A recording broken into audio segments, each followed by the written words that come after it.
It is a beautiful day at the Red Pony and Continual Soiree, and this is the Longmire Posse Podcast. I am, of course, your host, Zachary here, and with me, as always, because what would I do without her, is my co-host of the Posse, and leader of the Posse on Facebook, and most other places except I'm just here when I'm co-hosting on the podcast, but other than that, she's in charge. She does so much, ladies and gentlemen.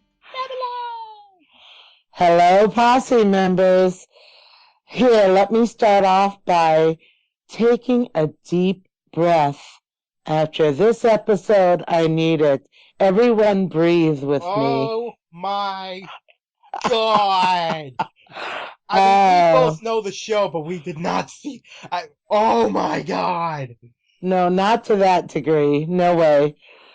I had theories, and of course, I've read all the theories because I put a contest up where I asked everyone to theorize. Anyone get it? Yes. Oh, really? Yes. More than one guessed that ultimately who was responsible for Martha and Miller Beck's murders. Well, we will talk to that because this is so epic. I think we got to do this one in chronological order. Absolutely, we do. First of all, I have to mention it was an episode written by our co-executive producers, Hunt Baldwin and John Coveney. And anytime I see their names up under the written by title, I know that I am in for something fabulous. And they certainly did not disappoint last night. No, indeed. Applause, Hunt Baldwin and John Coveney. Brilliant episode. And we have to start then with this show, just as the show itself did. And that is with that incredible entry music of the opening scene. That was a piece called Lawdy, Lawd as in David, Y, by the group called The Vespers. I instantly recognized that it was The Vespers. I wasn't sure which track of theirs, but boy, absolutely perfect for that scene. For if you listen to the lyrics, it was just perfect music selection. And you gotta love that how there's no words spoken. Oh, not at all. The whole scene. No, he stops. He picks Branch up at the side of the road, shows him what he's gotten back of the Bronco. They get in, they drive off, they head back to town. And the glances that Branch would make, looking back as if he couldn't believe what was really in the back of the Bronco. And then they get there. I love the simplicity of it. Boy, what a powerful scene it was, though, when they arrive at the office and Walt gets out and Branch gets out. And Branch just comes trotting behind Walt, and Walt asks, "Where are you going?" And it amazes me, if you think about it, the arrogance, really, of Branch to assume that he could just, having done everything he's done to Vic, to Katie, as you know, Walt must now know about that, everything that he's done to Poteet, he expects that he's just going to waltz right back into the office like it's another day. So, of course, he isn't, and Walt puts him straight pretty quick, telling him that he's not going up there, and Branch wants to know, what does he have to do to get back in? How can I work my way back in? And, of course, Walt doesn't know that answer. I mean, because as I've said before, how do you come back? How does the character of Branch come back from all of that madness that he went through?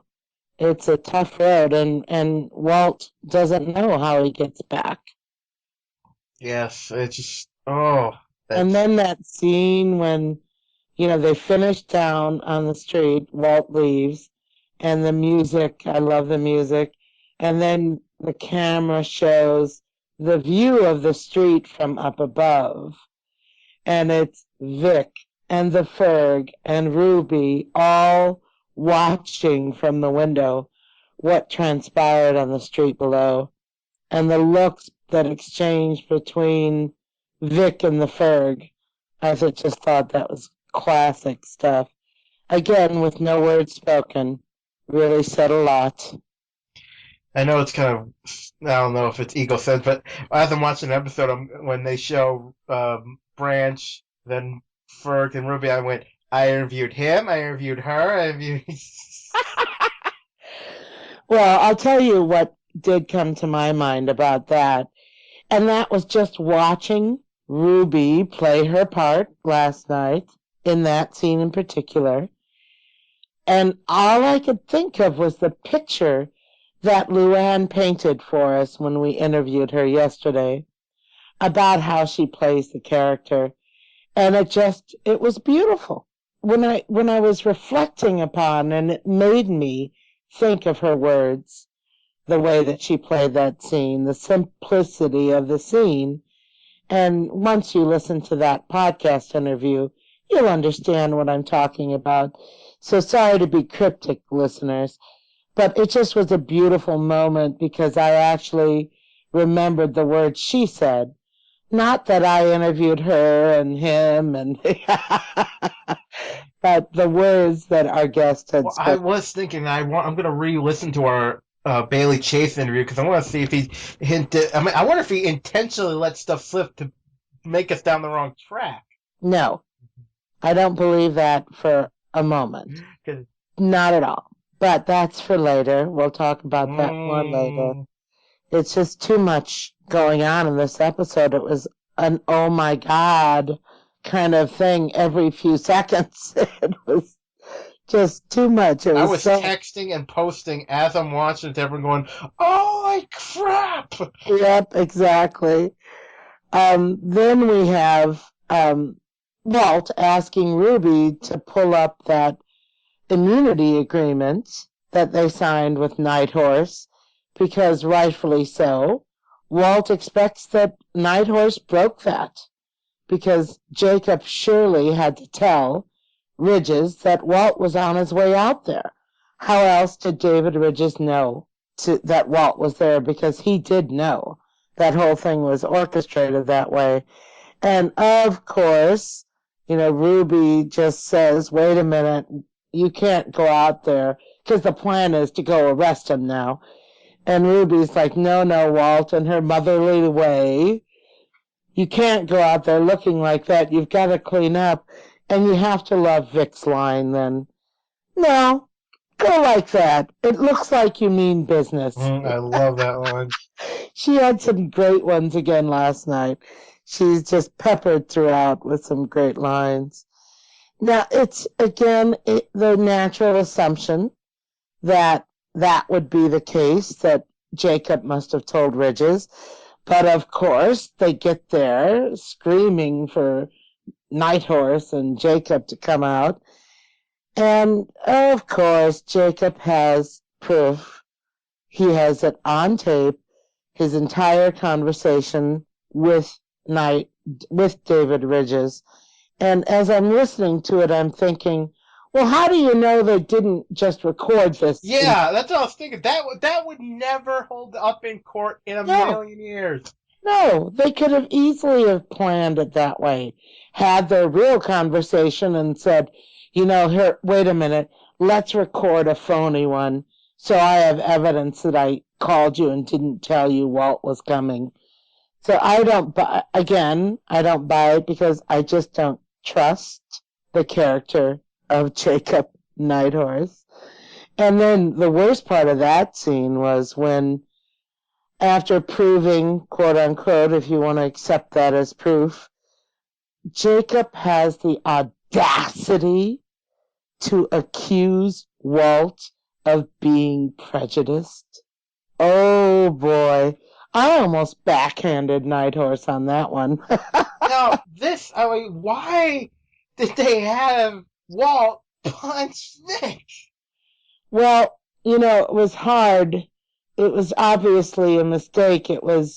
She was moving towards to leave because Walt was leaving. So she got in front of, because before she had been behind Nighthorse, they had him in between the two of them. While Walt was questioning him, Vic was behind him. Walt was in front of him.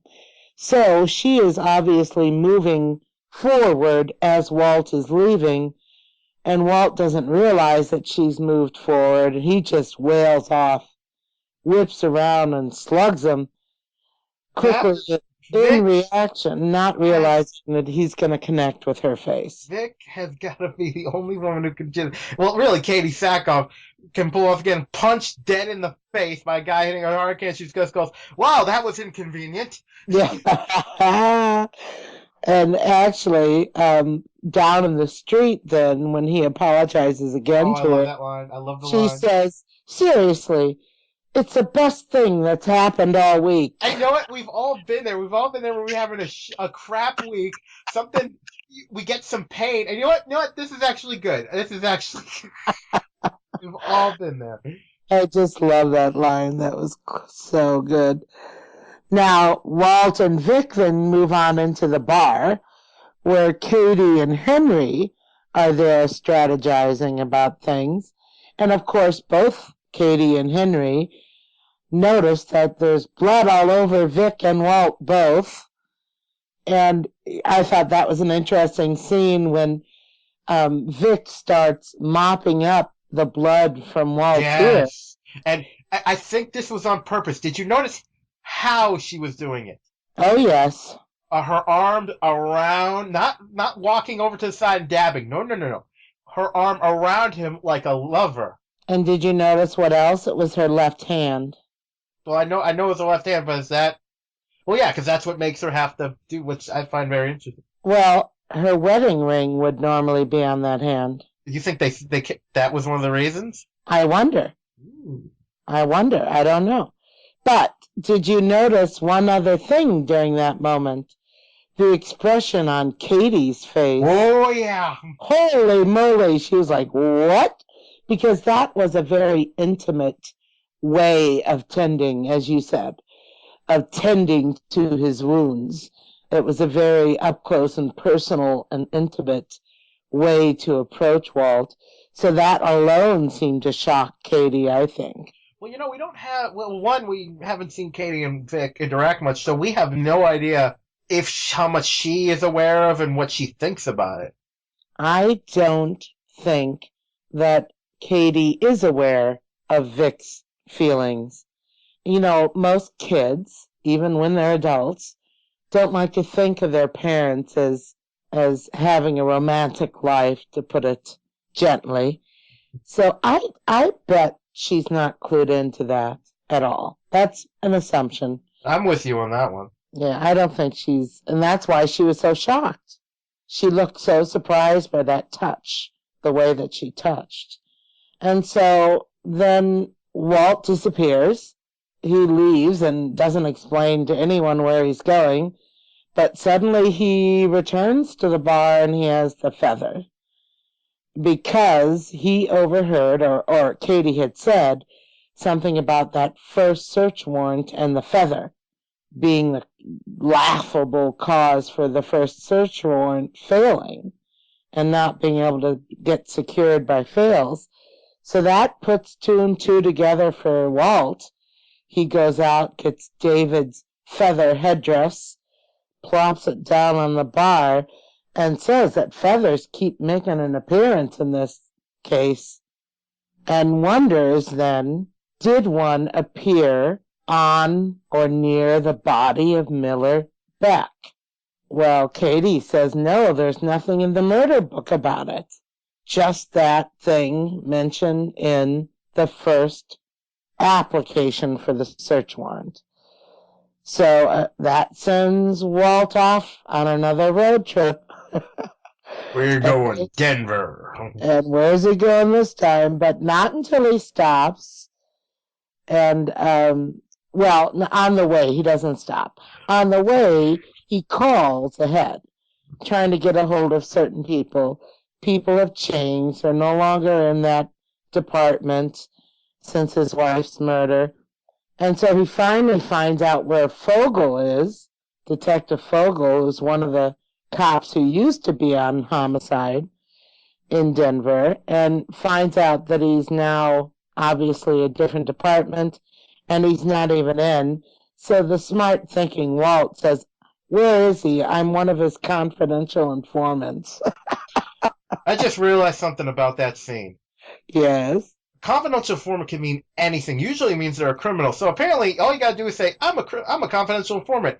Where is this police officer? Oh, he's somewhere where I could easily attack his family. Thank you for telling me that. That Have a wouldn't nice day." happen. I just Wouldn't ha- thought of that. no, it wouldn't happen. And I thought of it as I was watching it, but it just was clever of Walt to try that, and it worked for him. So he goes in, he talks to him. I'll back up though. Then, for a brief moment, we leave Denver and we go back to Absaroka County, Yeah. morgue, in fact, where we see Branch still crazy, obviously, because what is he doing? He's breaking into the morgue so that he could get really up close to David Ridges. What was he trying to figure out, if he's alive or not? Did he think he was, doing that fake sleep? Well, Or in any if this was any other shit, I still was half expecting David to just leap up and go, ah. well, so was I last episode too. The time when he is dead, I half expected he was really alive, and he sure looked alive last night too. But what was his point in that? Was to get down and close and to touch his face? I don't. The whole thing was just wacko. Couldn't imagine what Branch's point was there. But back to Denver, when Walt actually connects with Fogel and they end up going through the old files from the case of his mother and Millard Beck's death. Yeah. Now, can we just talk about for once? I know it's a throwaway thing, but can we talk about the play that was going on? Was that Noah? Moby Dick. Excuse me. But I meant Moby Dick. It's just, I know it's a weird thing to focus on.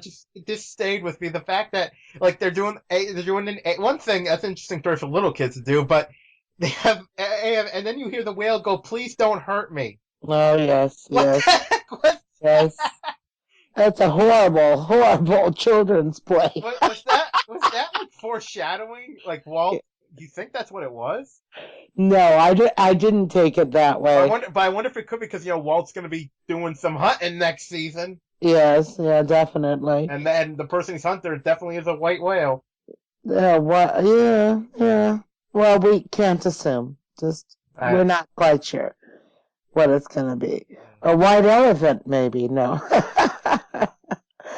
So anyway, when they look, and I love the improvisation of Walt turning that little kid's light box toy.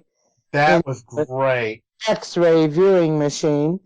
So he pins up the X-ray they find in the autopsy file of Miller Beck and see that there is indeed something in the throat of the man, which to Walt pretty much looks like that missing quill, because Fogel tells him that, yeah, there was a feather, and Walt says, was it about 4 inches? And the guy says, no, it was less than that, but it was missing part of its quill. So there's the quill in the throat of Miller Beck. And then Walt takes off in a hurry and goes right to Henry, tells him all about the feather, and of course, Henry's ready to ride. Let's go, he's leaving. Walt tries to stop him, but I don't blame Henry. I would be unstoppable in that situation. And as he said, who cares? So I break my ankle monitor, so what? If I don't do this, I'll be in jail the rest of my life anyway. Good point. So off they go, heading to Colorado, and we get to see someone for the first time in a long time, and that's Omar. Yay! Do you recognize him? He was the pilot. Do I recognize Omar? Of course. I love Omar and his weirdly hitting on Vic. Come on. Yes, yes. And so many fans actually like Omar. Stop for a minute because, more so because of his history of roles, not necessarily his role here. He's got a storied past in movies and television. So he has some fans from his previous work. And those people are quite happy to see that he was going to be on again. And it was so brief. He was on screen such a brief moment. I love that because it's like, whoa, I don't know about bringing it. It's like, here's your broad. Okay, let's go. So, here's your fuel. That's it. Here's the thing, though. I genuinely believe Omar would do us a favor to Walt. Oh, I think so. Definitely. I just thought of this. I wonder how because I've never thought of this. I wonder how ankle motors work with height. Like, I wonder if he goes up far enough, would the thing go off? You know? I have no idea.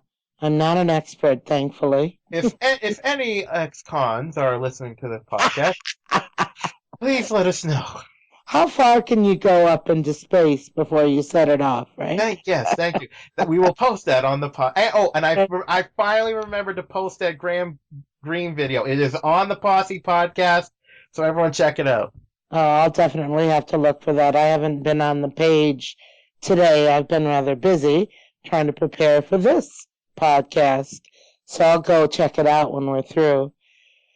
Now, Branch, all right, back up for a moment. We're switching back to Branch's place now, and there he sits, fingering his dad's shotgun. And frankly, it made me worried for a few seconds that he might be contemplating suicide. Did it give you that thought too? No, that didn't really come to me. Because Branch that's not him. Well, the music and the fact that he's suspended, it just, for a brief moment, I went, oh, come on, don't go there. That's exactly what I said. Yeah, I was afraid they were trying to set that up, that he's going to next commit suicide. I don't want that. I don't want to see that. But thankfully, that wasn't it. Instead, he gets the bright idea to look through that camera equipment that he had planted at the construction site of Jacob Nighthorse's casino. And he's going through it, obviously, a bit of time, until he finally comes across exactly what he was looking for. And I think he knew what he was looking for. I firmly believe he already had an idea of what he would find before he started looking. And what he found was that black SUV pulling up, and that's the black SUV I recognized that his father was driving when he picked Branch up from jail. And so even though I couldn't see the guy who was driving it at the time in the video, I thought it looked exactly like Barlow's SUV. And of course, we later find out it was exactly that, Barlow's SUV. So guess the doorbell. Someone knocks on Branch's door right at that instant. And his dad comes in. And I loved the scene where his dad was so dismissive. He tells Branch, I hear you're suspended, and then maybe you don't want to fight it. You'll be trying to make it right for years to come. Why not just, and he throws the business cards down towards Branch, and it's business cards with Branch's name on it, so that Branch can come and work for Dad's company. However, I have to wonder again if this isn't exactly what Branch had planned all along, was to get in with Dad's company so that he could learn things.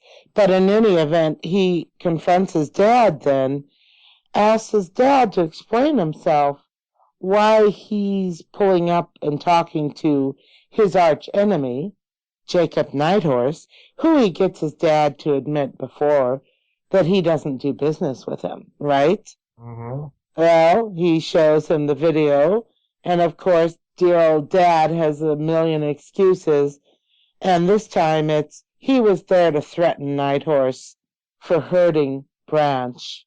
He was only there to make sure Nighthorse knew he wouldn't get away with it if he hurt Branch again. Oh, right, I don't buy it, buddy. You're not selling it to me. Not at all. Yep. Now we're back to what? The grave diggers. Interesting enough about this part. I was thinking like, and they kind of address it a little later on. It's like this would, if they find the crow feather out, it is in no way admissible. And I find it interesting that the characters do not figure out a way to make it admissible, but the show did. Oh, yes. Yes. Or, if you want to say it, the lawyer, Katie, probably is the one that found a way to make it admissible. Well, I'm talking about how, because having the cops show up, that helps the chain of evidence because they can say, yes, that's what I mean. Gotcha. It was brilliant, the way that whole thing. And this was the smartness of Walt to turn all of this around, getting caught red-handed. That was a brilliant part of this, the way that he was quick thinking to get this turned around so that they were there to help him apprehend Henry, the big grave robber, help him to secure the evidence so that he's not off the hook on the other 10 graves he's robbed, because those pieces of evidence are gone. And of course, you must love when he's like, "Why are there 2 shovels?" I asked this smart ass the same thing. You know what he said? What did you say again? And Henry looks at him like that is how a friend looks at a friend. Like, what the I gotta come up with something, you son of a. That's how a buddy, only a long-term friend, can look at a friend like, you son of a. Yep. It sure was. That was so classic. But that was part of the fun. A lot of the posse members really enjoyed seeing that kind of interchange because it really spoke, as you just said, to the kind of relationship that Walt and Henry have. And through all of this drama this season of all the characters, we haven't much been able to see that fun side of their relationship. So this was great to see those moments last night. And they were funny. They were greatly funny. There's actually a moment from Henry. I forget if it was early in the episode or later on, because it was at the bar when Henry says, "You're spending too much time with Walt. You're picking up on his speech patterns." Yes, that was when earlier when they went in with bloodied I bodies. thought so, and I just love that comment. Yeah, Vic was all bloody nose, and Walt had left to go get the feathers. That was a great line, absolutely. And then I have to bring up the next scene because this was, I think, the only time this television show ignited a quote-unquote gag reflex with me. And that was when Walt and Henry are in the van with the caskets. They open it. I think it was weird how they had him open the casket. It's like, oh no, that's the feet. It was like that dramatic build. Nope, wrong end. Yes. And then, Henry refuses to do what Walt wants him to do. So Walt has to do it. And that's when the gag reflex. Even though we know it's not a real body. I know, thank you. I know, but it's. Oh. It was still creepy. I know. Do you realize what that would have felt? I wonder what. If I was the cast, I would have put something in there as a prank. Hey, they may have. I would not be surprised. Yeah, really. We know that they do a few pranks back there. So then he's got, as you said, the chain of evidence. Although it was interesting that Henry brings up the fact in the van, he doesn't want to touch it because he's worried about protecting the chain of evidence. So it's Walt that ends up finding it. And I loved that Walt said, "I guess you owe me one." He said that to Henry because, yeah, I should say so. Bingo. Yeah, you got it there. And then there is commercial break at that moment. And I bring this up because throughout the season, and no more so than last night because there was a plethora, I have dealt with the issue of complaints on the number of commercials. And I just want it on the record here, and I deal with this and say it all the time on the Posse page. I personally celebrate every single one of those obnoxious commercials. And I do so because they are evidence, folks. Speaking as someone who's a fan of this cop show, they are evidence of advertiser support for the renewal of Longmire. As long as they're selling ads, and Lord knows they have no problem selling ads to Longmire, that gives me hope on the prospect of renewal, that in spite of the lower performance in the quote-unquote key demographic group that we have. I hate when they say crap like that. I know, but it's true.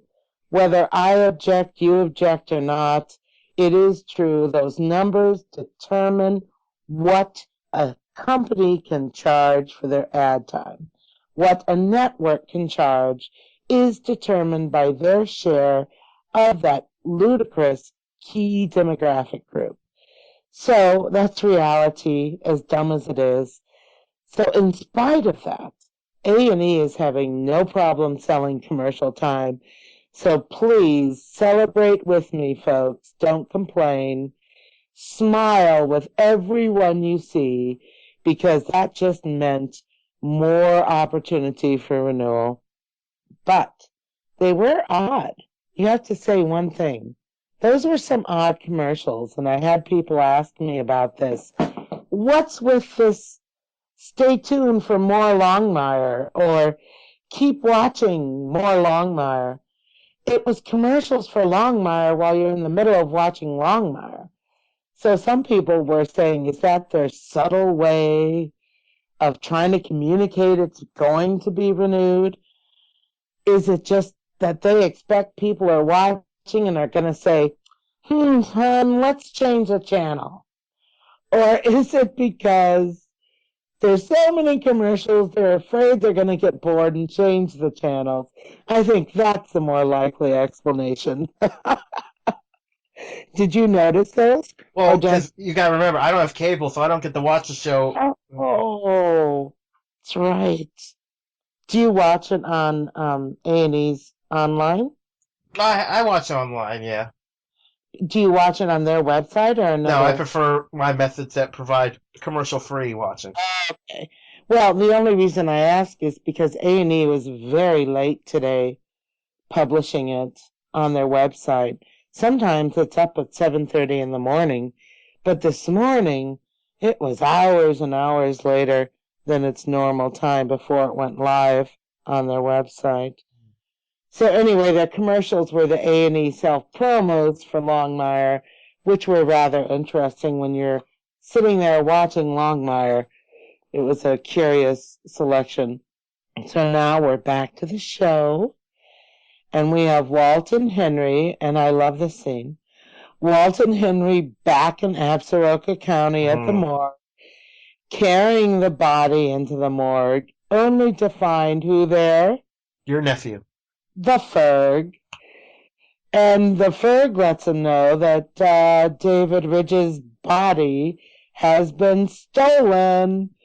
And you've got to love Henry's line. Someone stole our body? As if, here's Walt and Henry, the master body stealers themselves. Well, and then the fur, he's like, who would steal about? He goes, yeah, I know, right? What kind of sicko? Isn't that sick? Yes. I loved Adam's delivery of that line. Yeah, I did too. That was a cute scene. So now we're back to Crazy Branch. And, you'd think maybe the madness would start to let up a little, But here he is, prepping, shaving. We later learn to go to the office, but he's shaving his stubble, and instead of shaving, he takes it into a whole nother direction. I thought he was going to see something in the mirror. Yeah, really, I was waiting for that. So there he is, spreading the shaving cream as if he's putting on the white makeup to Now, dress up as a here's the white thing. warrior. I mean, I know what they were going for in this scene, but I thought he just looked silly. Oh, it was silly. I mean, he looked like a white man putting on war paint. But why?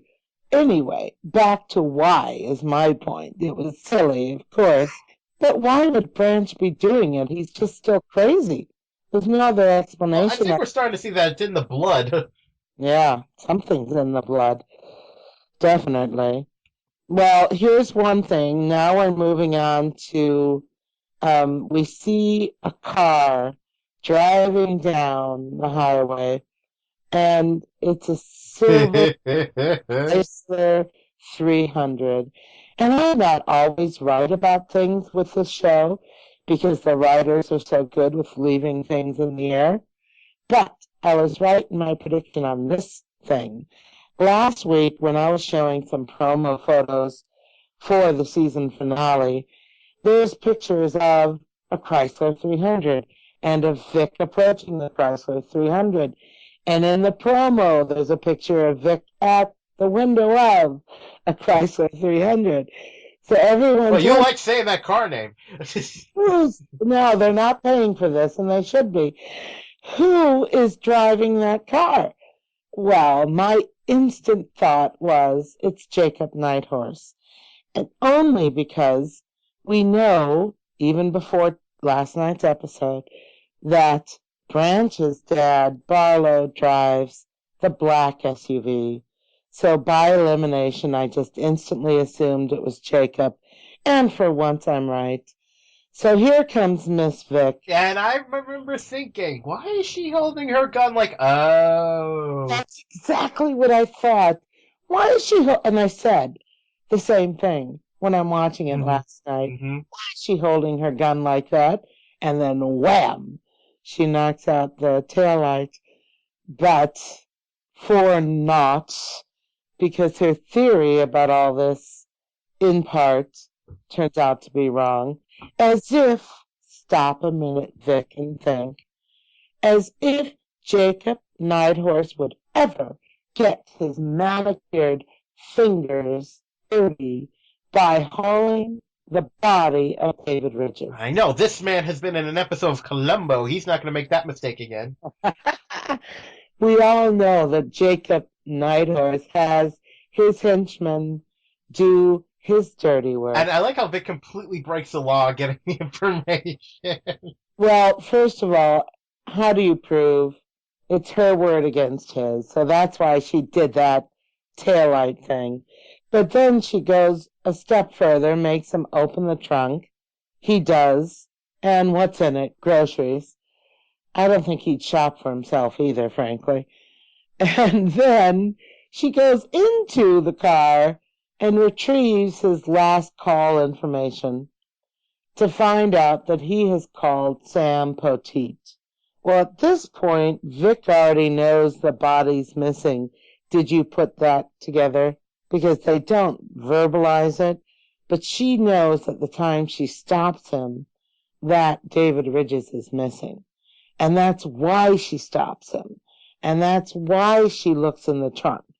Because she thinks that he's going to have the body, which is stupid. But in absence of him having the body, she's smart enough to realize who has he called. So she goes in and finds out that Sam Poteet was the last person he called.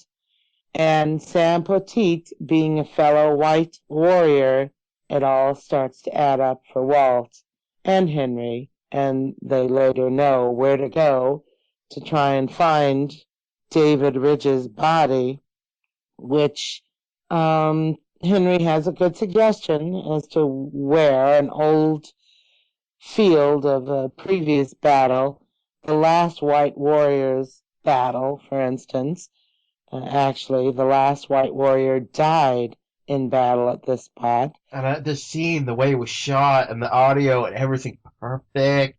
It was stunning, and I loved how the cars are racing, the trucks and the Bronco are racing to the scene, and you're hoping and praying and holding your breath that are they going to get there in time? But I worried that they'd burn the body of David Ridges.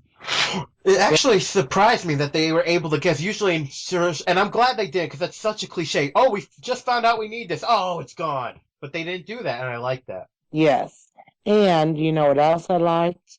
Was the way Walt handled Poteet. Yeah, and if I may, I think this proves my theory from before because I theorized that not all the White Warriors. I mean, they were fundamentalists, but I didn't think they were all bad guys. I think this could maybe help my theory that David was like a fringe, like he was doing on his own. I mean, sure, they aren't exactly going to help things, but they weren't involved in his other activities. No, it was painfully clear, as we learn a little later, that David Ridges was hired to do. So I'm totally in agreement with you that his compatriots among the White Warriors weren't involved in his activities, as we later learned for someone else. But I don't think they were aware or part of, other than I believe that they had a hand in orchestrating Walt's attack, or the attack on Walt. You think? I do. I don't think that it was David who drove off. Right. In Walt's truck. And he did kind of look like the same build-up. But see, to them, that's just helping him count. It's to them, helping him finish is right, you know? Right. Correct. Counting Coop. Right. Oh, and I looked up the medicine woman. She's a New Zealand actress. Isn't that interesting? Rena Owen is New Zealand? I actually know her from. It's actually know her from a show I didn't like that much, but it's not because of her. It was a New Zealand show about pretty much it's kind of like a mob family of New Zealand called the Straits. Her character is someone who believes in the old methods, the old ways. She actually plays the wife of the actor Brian Cox. Oh, interesting.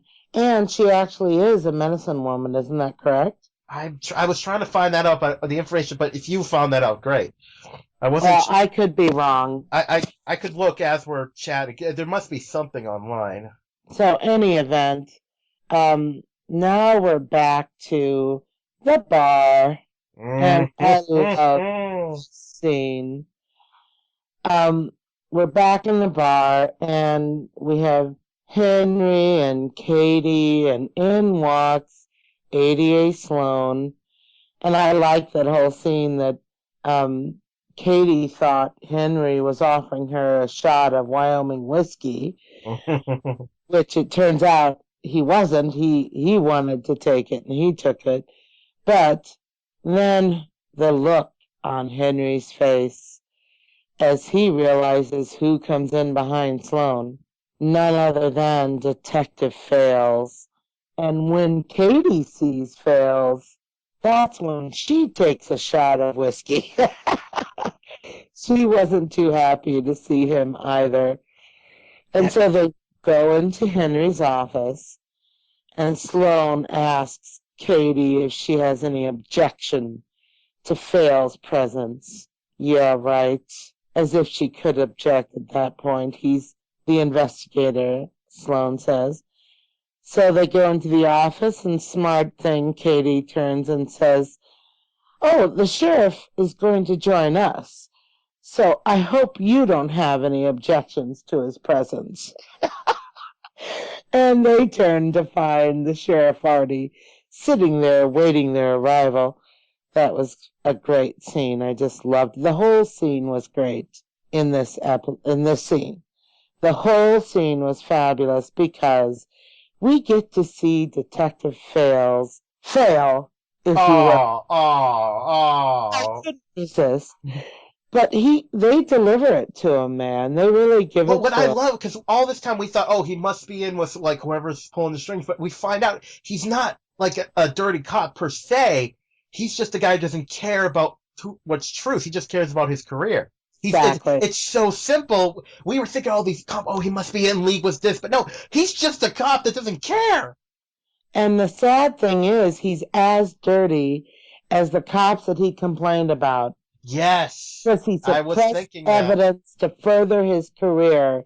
He got other cops kicked out of their positions so he could advance his career. He's just as corrupt as all those little small town cops he was complaining to Walt about. He's worse than them, in fact. You can almost understand someone doing it for financial gain because being a cop is not economically rewarding. I could never be a cop because I'd be thrown out for bashing. And the Yeah, really. first time I get someone that like hurts a kid or hurts his wife, I would just shoot him. Yeah, you'd be like Walt was with Jacob, or tried to Oh be yeah. with Jacob. Yeah, well off. So then, I just, another thing at the end of that scene that just was so great. Detective Fails, towards the end, when Walt really laid it to him about that 15 minutes autopsy, they showed a shot of Detective Fails, and I swear it looked like he was a little boy who was about to cry because his bottom lip seemed to be trembling, and I just loved it. I loved seeing him get his due, and also loved that wonderful expression of relief and joy that closed out that scene on Henry's face. But there's another great line when Sloane is obviously accepting all of this and agreeing that it's over for charges against Henry, when he says, "Walk me through that whole feather thing again." Yep. Yay! Yay for Henry! And then we see what? Walt riding off on his Okay, horse. now I know this is where because I've seen you and a lot of people post. I thought the horse died. You're confusing two different Oh, episodes. so wait, this isn't the horse that survived the fire. This is no, no, no. The horse that survived the fire later died. Okay. In that scene, and that's when Walt gave him those beads and laid the beads, and there's a correct term for that, and I apologize for not remembering the term of these beads. But when he gave the horse those and laid that on the horse, it was allowing the horse to die. That's what I figured. It was telling the horse it was okay to let go. And you can only assume the horse died. This horse you're referring to, or Oh, you this can is the one for was the illegal rodeo. Oh, exactly for some reason I just. Oh, okay. the Great Spirit was the episode that this horse came from. Because they look very similar. Yes, and this horse befriended Walt, really. You know, it might be Walt, that it could be literally the same horse. That's why I mean, like in real life, maybe that's because they could just use the female. maybe. But this horse befriended Walt in that Great Spirit episode because if you recall, that horse is one that was used in the illegal rodeo, and it had pulled one of the Yep, illegal cowboys. the murder victim. Yes, quite a ways. And that's the only reason that Walt had it, because he had to lasso it to get the victim off the horse, off the back end of the horse. And so it should have been and would have been and had been a wild horse that the illegal rodeo had just lassoed to use in this manner for the rodeo. So Walt is going to release the horse, and he tries to release the horse. He goes out to the field, out in the country, unbridles it, taps it on the rump to send it on its merry way. The horse gallops off lightly, pauses, stops, turns, and looks at Walt. I will never forget the scene because it was so poignant. And then the horse comes back. The horse comes back to Walt, and Walt is greeting the horse like they're long lost friends. And that's Walt's horse now. She is Walt's horse. So that's the whole horse story. So Walt is riding that horse off last night. And while he's riding off, they show Katie in the bar with all the townsfolk I who are like how it celebrating. says freed Henry. Yes, they just added the D to it. And of course, I love the picture of the bear coming. So I would be surprised if Craig came up with that. He's like, "Hey, let's put a bear breaking two bars." but there's no Henry in there. It's just all the townfolk and Katie celebrating, and there's no Henry. There's Walt riding off on the horse, and then we finally see Henry in that gorgeous old truck of his, just riding on the highway with his head out like a dog, enjoying the breeze and the fresh air and the freedom, because he is finally truly free. So that's the feeling I got from that scene. He's just enjoying the freedom that he's really got now. So he's riding off. They keep flitting between him. I completely, because I know the show's not known for cliches, but I was so worried because we were nearing the end of the episode. I'm like, oh god, don't do the accident thing. I hate that cliche. Oh, no. I was like, Never. don't do it because that's so overdone. No, never entered my mind whatsoever. I just took it as I said. He is doing what who wouldn't want to do.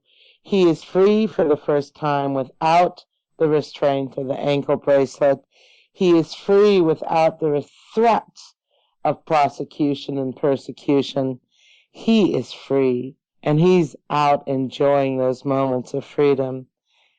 But when we see Henry arrive at this great wall, Of China. No. well, this Now, great, is this a real place? yes, it's a real place. It's a real wall in the canyon. I believe that scene is I shouldn't say, but it's a real canyon in New Mexico.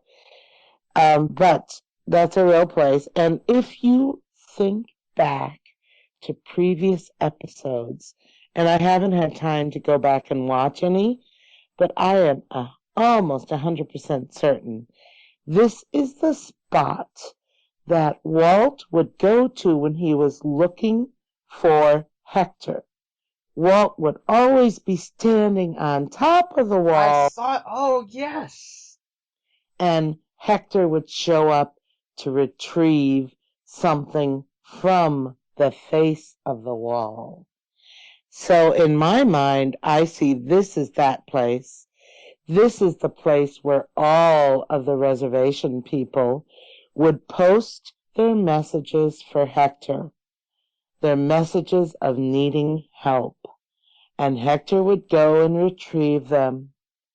And that's what Henry retrieved last night, the mason jar full of those messages written for Hector. And that can be taken in a few different, very significant ways, which leaves season 4 just wide open for direction where they could take this. I could see it meaning that Henry sees himself as needing to fulfill the role of justice giver that Hector filled and did so well. Or number 2, is Henry trying to find evidence against Nighthorse for having set up Hector for a fall so Ridges could find him. You see? Nighthorse could have written a note for Hector saying, because Hector and Nighthorse were friends. So Nighthorse could have written him a note to set Hector up to be shot by David Rich's. So that's another direction that could go. And maybe Henry thinks there's evidence of that in this jar. Well, we know from what we've learned in just a few moments. Whoa. Is it time to talk about that yet? In a few moments, and then yes. this scene we have to, because oh my god. Wait, what does this mean? What does this mean? What?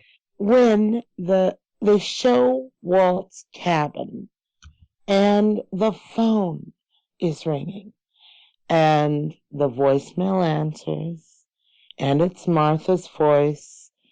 We're not here right now. Leave a message. Her outgoing message finishes and they don't leave a message. They just hang up. Knowing these writers, these producers, these directors, this show, this is of some significance. Now, something I just saw, I wonder if the woman who does her voice is anyone significant. Not that we know of. In fact, I'll never forget the casting call that I published at the time where they were looking for someone to play his wife. So it was not anyone. Oh, okay. No one's voice of significance. It was just anyone that they auditioned for that. Then the camera pans over and we see that the empty ashes shelf are gone. But no, back up. The Oh. empty shelf where he used to keep the tea box of her ashes. That's how they finish off the scene. Yes. So all of that, her voice finishing, speaking, panning to the shelf, her ashes are gone, and then we know what Walt's doing. And he finally finds the place to let Martha go. And where is it? It's the place in which they said, "Till death do us part," originally. And Walt's line, it was so sweet. I nearly screwed up my lines then. I've screwed up a lot of things since. Whoa. Such an emotional scene. And the power of God moment that you speak of, because it sent just chills up my spine, and in part because of the incredible cinematography, yet again, of this show. And it's, number one, the skill of the people behind the camera, the directors as well. Number two, it's the amazing New Mexico skies. They never fail to deliver. So as Walt is letting the ashes flow through his hands, and he lifts his hand up to the sky. I half thought he was going to start chanting in Native American. Yes, that's an interesting thought. That didn't come to mind. Well, because there's a lot. He has so much respect for the culture. And he has done ritual before. Of course. Yeah, that would make sense. So he holds his hand up to the sky, and the rest of it falls through the fingers. And what is behind that hand but this incredible cloud and the sun, the glorious sun? Yes, but it was a powerful scene. I mean, I mean, of course, I know he was in The Matrix, but this is basically what I know him from. But I completely believe those tears. Oh, yes. There was no acting there. That was real, and that shows his range as an actor. No, definitely. I think he really felt. And I have to say, I've gotten some of the sweetest comments and tweets, and what this scene did for people, and it did for me as well, because my mother died way too young. She was cremated. And other people have commented the same kind of thing, how this took them to places and experiences in their own lives. And how much you want to bet that the actor Robert Taylor was taken back to one of those such moments. Well, you have to as an actor. When you have to summon a moment like that, you have to think of something real. Yep, you have to go I there. would not be surprised if that was the end of day, because when you do something like that, you have to take a day. Yep. Yeah, that's a hard one. And oh no, there's more, and I don't want to go there. I'll be too upset to talk about. Me But too. in any event, let's move to the final scene of this episode. Which well, apparently according to you, a couple of fans guessed, but I didn't. Well, a lot of fans guessed Barlow's involvement in the murder of Walt's wife, Ann Miller Beck. I would say, yes, I could see that, but I don't see him orchestrating his own son's shooting, because whoever was behind the death of Martha and Miller Beck, I am convinced, ordered the shooting of Branch out of the scene of David Ridge's body, his outdoor crematory, because someone ordered that. Well, we don't know that. I think it could be that was David going off. Okay, but this is any event how I would respond to those people who said, oh, it's Barlow. It's Barlow. He's behind it. He's behind Jacob Nighthorse. He's the one with all the money in the town. He's the one that's really behind the casino. On and on, those kind of comments. But I would always come back with, he wouldn't be involved in having his own son shot. So what happens? We get Branch, smart Branch. Too smart. And it proves to me what I thought at the time I'm watching this episode, that the moments when Branch's dad comes in and throws down the business cards, and I questioned at the time I'm watching it whether or not Branch is planning an inroads to his dad's company as a way to further investigate things and his father's involvement. Now, there's a moment I think we kind of passed over from earlier. It was when he's thanking his dad for threatening. Now, when he thought he was threatening, that moment was genuine. But then he finds out later it was complete bull. No, it wasn't genuine. Right. Because for me, no, at the time, I don't believe that Branch was genuine at the time. Well, he was acting like it was. He was acting exactly. That was not a genuine thanks, Dad, because there was a look of skepticism still on Branch's face, and this is Emmy nod, I wish, for Bailey Chase, because his performance was astounding. Now, I thought that Barlow, I just was like consigning. He's like, oh, I committed a great sin. I thought he was turning his back to let his son finish him. I thought that for I thought that for half a second. But okay, now one thing before we talk about exactly what he does, I'm really confused. Okay, so obviously Barlow just admitted that he borrowed David Richards and Jacob Nighthorse to. Now, did he admit? Now he admits he sent her out there, but did he send him down there because Rich's, because it was Miller Beck that killed. Can I stop you? Yeah, I'm really confused about I'm confused. Well, let me unconfuse you, because instead of watching you flop around, flop around. That's a put it like... There you go. Instead of flailing around for understanding, I can make it very simple. He very clearly said that he orchestrated the whole thing. Jacob Nighthorse did not know why he was buying his warrior, and he made that clear by saying, no questions asked, meaning Jacob couldn't ask questions. He bought David Ridges, and Jacob couldn't ask questions. So he paid for David Ridges to go and kill Martha. He paid for David Ridges to do it all. However David Ridges did it. Well, how did Miller Beck enter it? I'm answering that. David Ridges took care of things so that there was another fall person.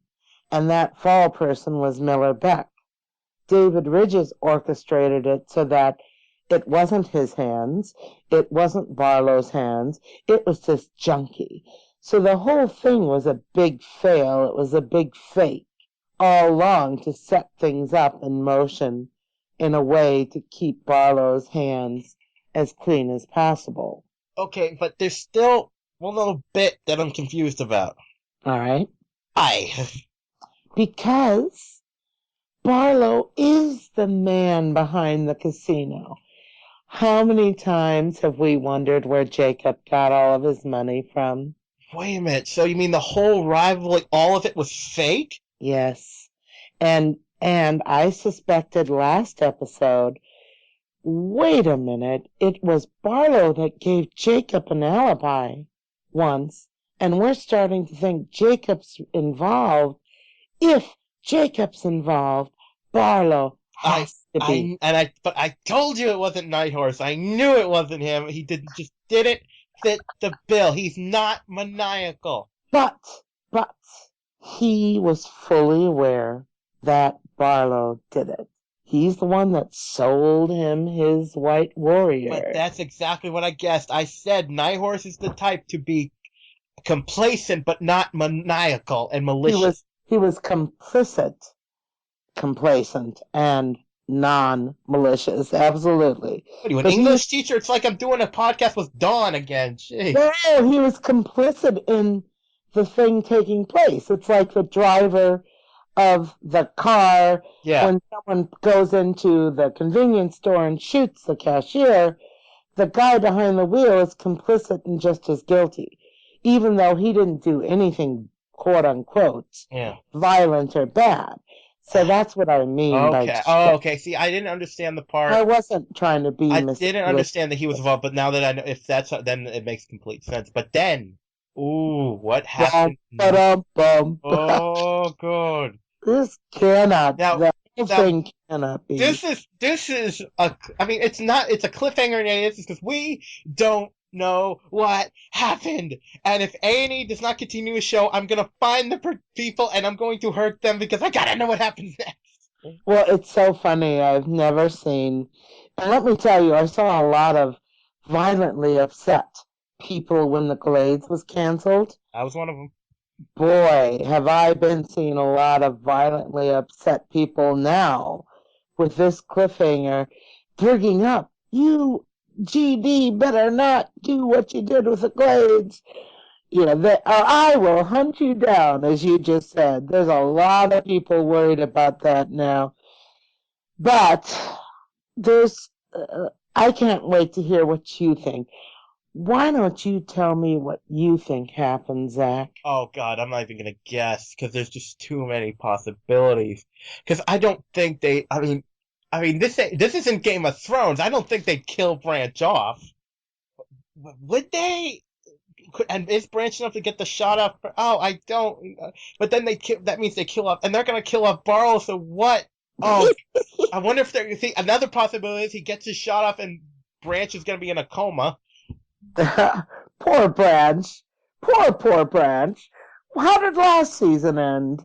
A cliffhanger with him being shot. Okay, see, and that's another thing. This show is not repetitive, so they're not just going to shoot Branch twice. We don't know, but I have some and I really watched it again today to confirm some clues that I saw other posse members post and some that I already picked up on in the first viewing. I watched a second time to confirm. And you want to hear some of these very, very compelling clues? I always do. Alrighty. When Branch confronts Barlow, and throughout this whole skeet shooting scene, in fact, it opens with, let's back up. It opens with Barlow shooting a clay, whatever they call those things. Clay pigeon. Thank you. I'm not a skeet shooter. Well, I've played duck hunt, so I know. Okay. So Barlow shoots, and then you see yellow cartridges fly out of his shotgun for the briefest of moments. And the scenes go on, and you see at another point while Branch is confronting his dad, Branch loads his gun. And Branch puts in red shotgun shells. And scene continues on, and then we have the big reveal where Branch confronts him about one of those payments being $50,000 was made at the time of Martha's death. So then Barlow knows that he's been found out, and Branch knows that what his father's done. There's no question there. Barlow sits down, and we have this big what's going to happen kind of moment. And then a few things happen. When we see the skeet shooter automated clay pigeon thrower, when we see that thing discharged suddenly at that instant, one posse member, and I looked and I couldn't tell you for sure, one posse member was convinced it was Branch's boot that set that clay pigeon off in these final moments. Oh God, I mean I could rewatch, but But if you look at the position of Branch, I don't see how that's possible. Yeah. Branch is nowhere near that discharge plate where you push. Wait a minute, I've got it. I still have Bailey Chase's Skype. I'm going to message him and ask him. I'll be like, what happened, Bailey? I'm sure he's under contractual obligation not he likes me. He'll tell me. Then there's more clues. So one posse member thinks that was, without a doubt, Branch's boot. I saw the similarities. I can't be sure. The next clue, however, equally conflicting though, is you see an arm cocking a shotgun before the shot is fired. In the split second after that clay pigeon is released, then you see an arm cocking the shotgun, and guess what? It was an arm with a long brown sleeve. That wasn't Branch's arm. Branch was wearing a white t-shirt, short sleeve. His father was wearing a dark brown shirt. So that was Barlow's father, who had cocked the gun. And then the next scene is the gun goes off, and we see the skeet clay pigeon flying slow motion through the air, and then slow motion, the shotgun pellet drops, or the shotgun shell drops and bounces to earth. And guess what? It's a red shell. I knew that. As I said, Barlow was tossing off yellow shells. So the gun Barlow was using and the shells he was using were yellow shells. Branch's shells were red. So that just seemed like A&E's way of leaving the whole thing wide open. They just want to have an out. That either way, whatever happens, it's wide open. You don't know who survives. They wanted to give us a heck of a cliffhanger and leave us guessing.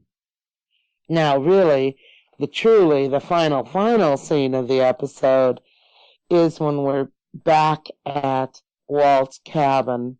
And, did you notice, by the way, that they showed Walt as if he heard that shotgun blast? I wonder what the significance of the owl is. Well, we're going there in a few seconds. I thought that was interesting, as if he heard it, because I have to believe they are truly great miles apart. I doubt very much that they're in that close a geographical proximity that he could hear their skeet shooting shot. I don't believe he could hear it, but they had him acting as if he heard that shot ring out. And then he turns as if he has heard or feel the arrival of the owl, because all of a sudden Walt turns and there's the great horned owl standing on his porch railing. During the day. Yes, strangest still. And in the Cheyenne culture, and this varies by Native American tribe, but in the Cheyenne culture, most Cheyennes believe the great horned owl, which is what this bird was, is not the predictor of death as much as it represents the spirit of someone who is already dead. And I have more as to prove my theory here. So a lot of people see that owl every time it's been seen, and they're assuming that this owl is there to tell Walt someone died, Walt. This is the omen of death. The owl, to many cultures, is the omen of death, the precursor of death occurring. So, but this I don't believe is the case. And here's the evidence for that. And I watched again today as I was watching the show again for my notes, and that is at the very, very end, the very last sound of this episode was this very long and obvious woman's sigh. Did you pick up on that? Must have been. Well, sadly, I was only able to watch the episode once, but I will do a rewatch. That sigh to me, again, gave me chills because to me it felt like Martha was sighing this big sigh of relief that she is finally free. Now she is free because he's released her ashes. You know, I don't know if it's wrong to say, but you sound very sexy when you talk like that. You're like, she is free. I'm thinking to a Harlequin romance novel. You're like, that's the episode, sadly, and people. Yes. So let's hope they bring it back. I think they will, because really, does A&E have anything else? Bates Motel. Yeah, like I said. Is it a scripted drama? I feel like I'm the only person who doesn't like that show. I love Longmire. That's all I have to say. Because let me just say, the only thing I watch is Longmire on that network. So I don't have an opinion about Bates Motel. I've never seen it. Not ever. The only reason I even checked it out because who's playing the mother? It's Vera Farmiga. Oh yes, I do like her. Oh, although I remember once I watched her on Conan doing an interview. She's back crazy. Oh, is she? Oh yeah. Now, okay, so this I'm really hoping. I think they will. If there's who knows? I thought the Glades would get one more season, but who knows? But I personally, no inside information here. I just think that it will be back. I just think that it's going to be renewed. Oh, you just want a podcast with me again. Oh, there you go. Yeah. There you go. But, and here's one of the reasons, and sure, the minute I give voice to this, they'll stop doing it, so I'm not going to say. But I will just say I had a bit of a clue from A&E itself that one of the reasons that I think it's going to be renewed is not a clue directed to me, but just something I've observed that leads me to believe that it is going to be renewed. So we'll know by the end of the month because of the option to renew has to be exercised by August 31st. So do you know what I did last year? Were you involved with the show last year? I know this was the first year we did a podcast for it. I know, but I didn't know if you watched or tweeted. I watched it, yeah. Okay, the reason I ask is because last year, what I did at this time, or a little later than this, and as the show was long over and we're still waiting for word of renewal, my birthday's coming up this month. Oh, yeah, you've talked about this on the podcast before. Oh, did I? So I did tweet begging, and they did indeed announce on my birthday. So I am going to start doing that again soon. Please do. So we'll, see if that strategy will work again. We can only hope. Now, I think it's prudent for us to say, when I first started, of course, I've done several podcasts, and it was by sure happenstance and luck that I found you. But you, Pamela, I must say, have brought so much to the podcast so fast. Usually a podcast, its first season, it's kind of weak, but you create, I feel like Billy Crystal, you are marvelous. Marvelous, darling. But you are, because seriously, because of you, we get people going, hey, when's the next episode? We have interviewed almost the whole cast. It is really fun too. But I really want to thank you for all you've done for the podcast. Oh, you're welcome. I'm enjoying it very much. I'm obviously a fan of the show, and I want to have another forum to discuss it. And I'm thrilled for the opportunity to have another forum to reach the audience. So it's great. And we're not done, sir. Well, yes, you have stuff from the posse, I'm sure. We're not done. I don't have questions from the posse, but we have an interview that will be posted soon. Yay! We have that interview with Luann Stevens that'll be airing soon. Which was great, except for the audio.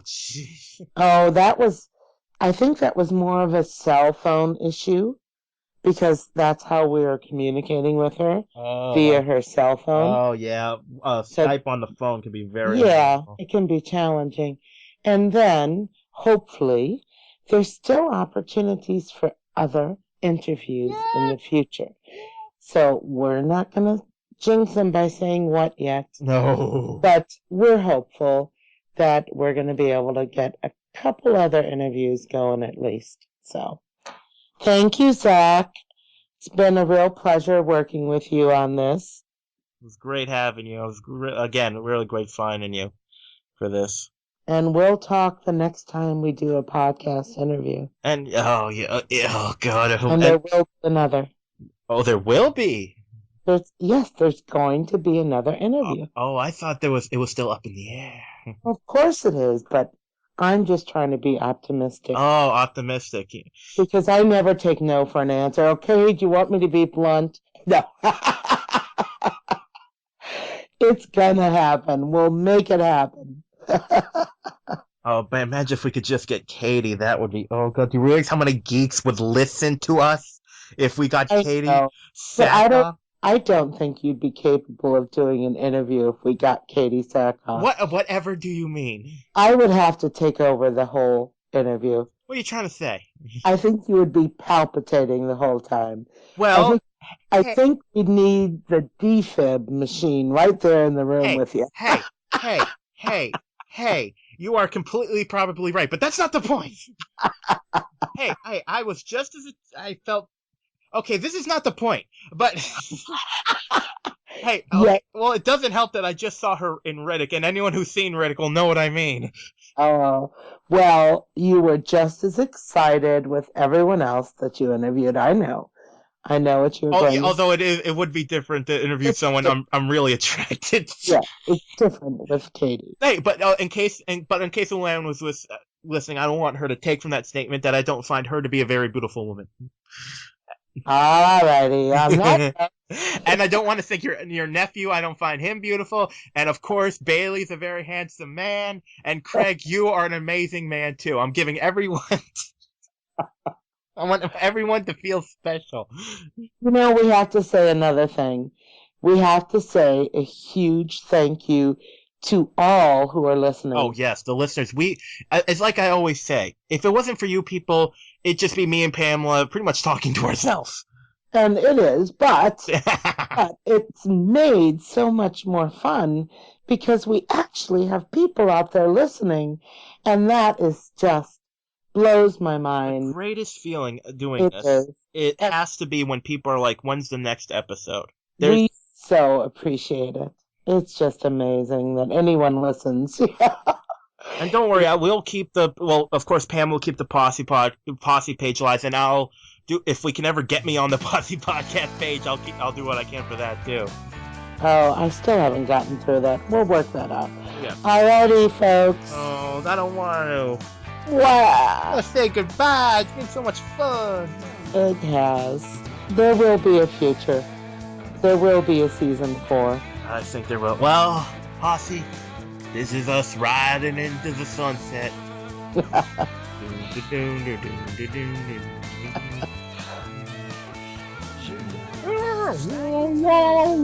Alright, posse.